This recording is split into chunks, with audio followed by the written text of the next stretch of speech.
Well, a Hollywood actor's shocking claim about the origin of his throat cancer is sparking a growing debate over cancer prevention. In a new interview, Michael Douglas reveals that his cancer was apparently caused by a sexually transmitted disease, his throat cancer.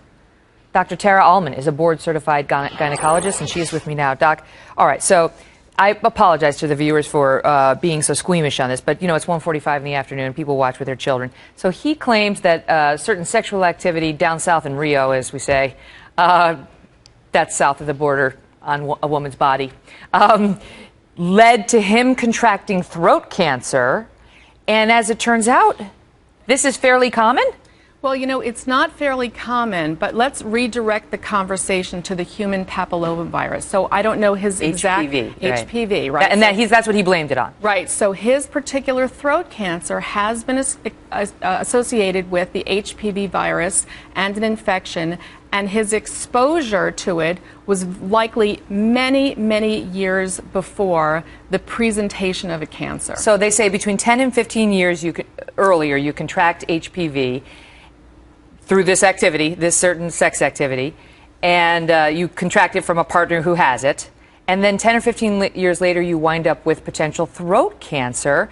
This, according to the stats I read on cancer.gov, accounts for more than half of the cancers diagnosed in the oropharynx, that they are linked to this HPV. So now this HPV, we already knew it could cause cervical cancer and all sorts of cancers, you know, below the waist.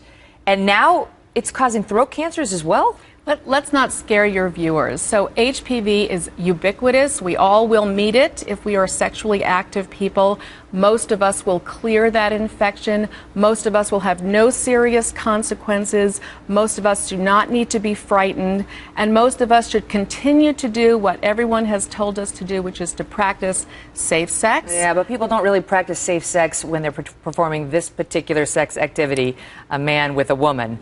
You know, it's not really something that is, you know, well, let's just leave it at that. And so now the question is whether men out there need to be worried, and women with their partners, about contracting throat cancer. I think it's going to be a boon for the dentistry industry. I think they're going to look more closely now inside the throats of their patients just to see if there are any early signs of any issues in the back of the throat. That's where this virus will infect the tonsils in the back of the tongue.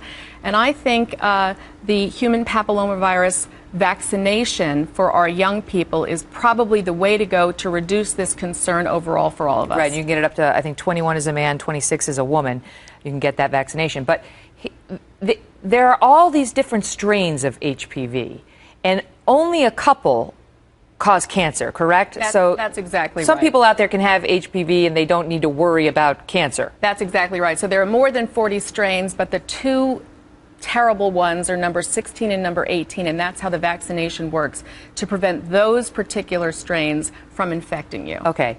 And you're telling me that once you get this HPV, you can cleanse your own body of it? I mean, I thought HPV was more like, you know, some of the other STDs that you can get that are with you for the rest of your life, and not like the kind that you take some penicillin for and it goes away. It is a virus, but your own immune system is going to clear it for you. So you're not going to have serious consequences from it. So really, again, I think the focus for your viewers is to not get too freaked out by this news, get some good information, and go about their day as safely as possible. Is this type of cancer, throat cancer, more treatable than others? Because he was suggesting it has a 95% chance of not reoccurring.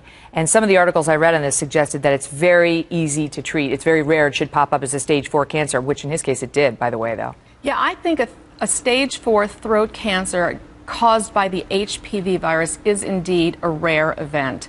So again, for most of us, we're never going to see this, and for most of us, it's not going to be an issue in our lives. I say pay attention. If you have a sore throat for a month and you ignore it, you know, stay on top of that, because it could be something far worse than, you know, the tonsillitis.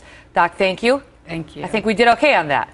All right, for 1:45, and thank you for bearing with us, because it's an important subject.